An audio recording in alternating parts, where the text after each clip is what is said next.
strong opinions. But where Alex is weak is he was just sexually promiscuous. And so then he just kept getting kicked out of the church because I think he was a sex addict. So what makes you think he was sexually promiscuous? Oh my goodness, because he told me. He would tell me. He couldn't control sex. He would find it wherever he could find it. And is this after you were divorced?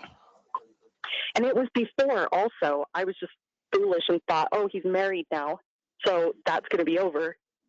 But we were actually when we first moved in together, we were living in Texas.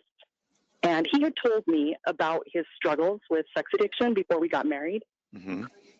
I just didn't really understand what that was at 22. And so I thought, oh, okay, we get married and it's over.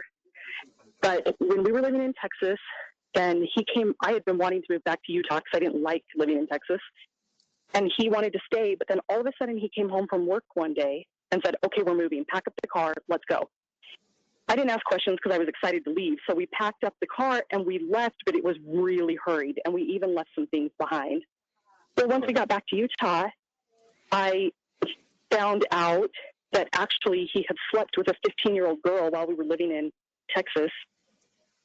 And her dad had found out, and so her dad was going to come find him. Gotcha. So that's why we left. I'm going to take care of this problem on my own type of a deal. Yeah. So Alex, that was why Alex came home and said, okay, we're leaving right now. Okay.